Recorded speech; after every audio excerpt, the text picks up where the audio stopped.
That's where we left off yesterday. We left off yesterday in Nehemiah chapter 3, verse 14. We're looking at the gates. You've been with us, and if you haven't been with us, you can go to prior playlists that we have and look at the different reason why Nehemiah is doing what he's doing, what brought him where he's at right now, and why he came, and the work is progressing, the work is moving on. And that's what happened when we get to chapter 3. When we get to chapter 3, we see, it was a quick work. I mean, it took, what do we figure, about 2.5 months it took between the time that Nehemiah got the burden for Jerusalem to where the king noticed that something was going on in his life. But after that, things began to click.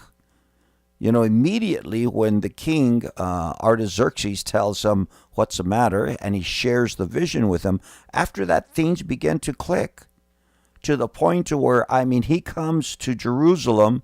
He waits for 3 days before he really shares what's going on.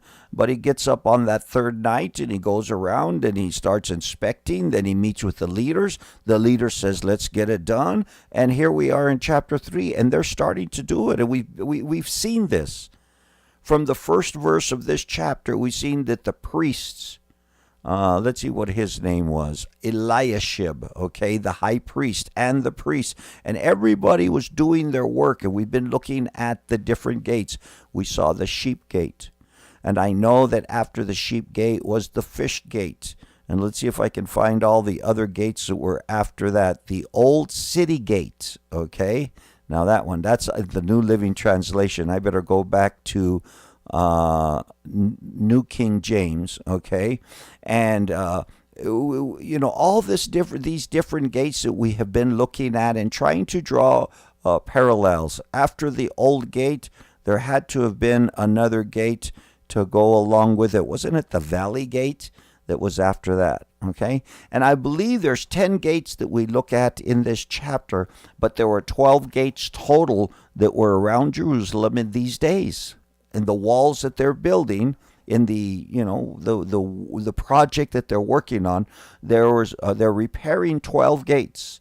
10 of them were in dire straits. 2 of them didn't seem like if they were as bad because they're not mentioned in this rebuilding project that were going on. Now, we get up to verse 14 where we left off yesterday.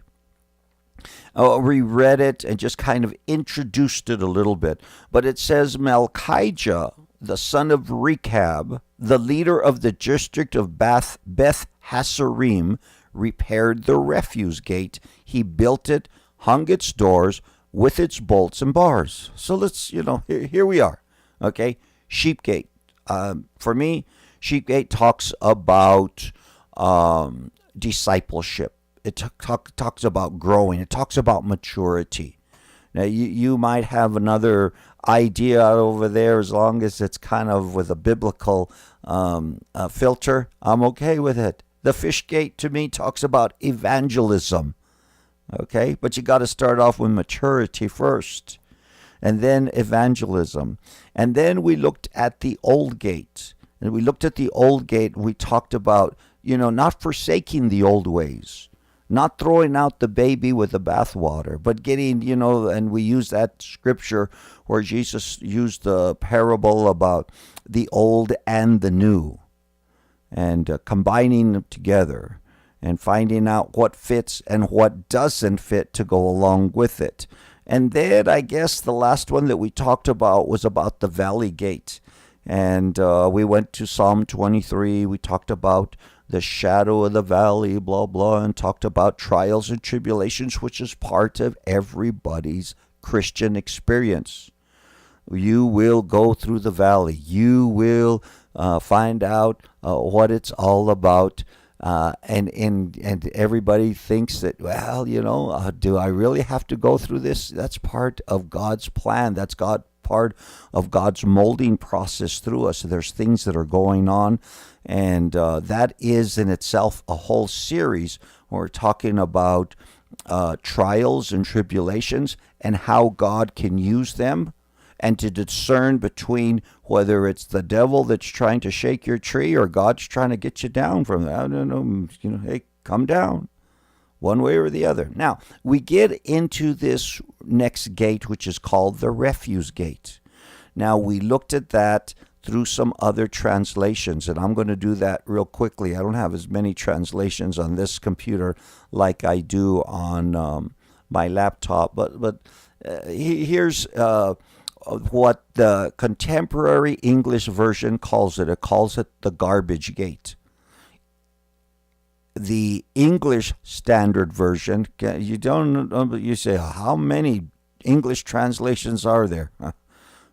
I won't say hundreds of them, but there's a lot of them. Dung gate, the garbage gate, the dung gate.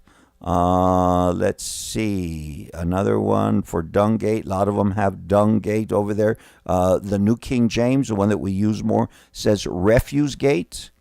I think there was one, well, we already saw that one that said the garbage gate. Okay, so there's other translations that have translated that word a little bit different, but you get the picture. The garbage gate. I mean, today is Wednesday. It's the 11th day of April, 2018. And today is the day one of my weekly activities, one of my weekly tasks is to roll the dumpster out to the street so that the garbage truck can come and take the garbage away.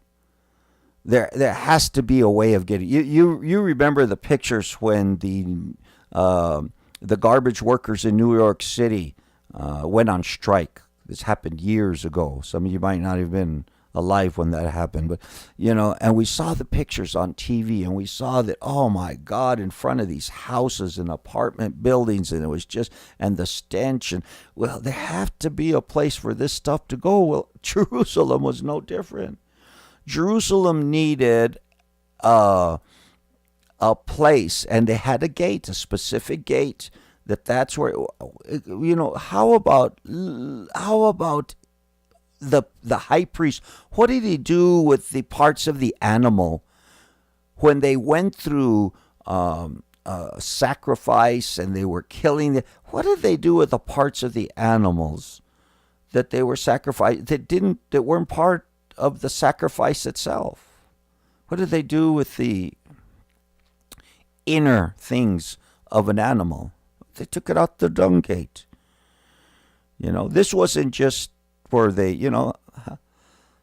we understand these things. It's part of our everyday life. You have to have, and here one of the gates was the refuse gate, or the dung gate, or the garbage gate. Now, if in outside of Jerusalem there was a valley, and in this valley, that's where all this stuff was taken to. And it was burning with fire all the time. That fire, it was the fire that never was quenched. It was kind of a symbolism between that and Gehenna, is that this trash that they were throwing out, this trash that they were taking out, they were just kept on throwing it on the pile and throwing it on the pile, and whatever was there, it was just burning and burning and burning all the time. And apparently that fire never went out. They're always adding more fuel to the fire. I think there's a point here, though. A bigger point is that in our lives, and what is it? What is it?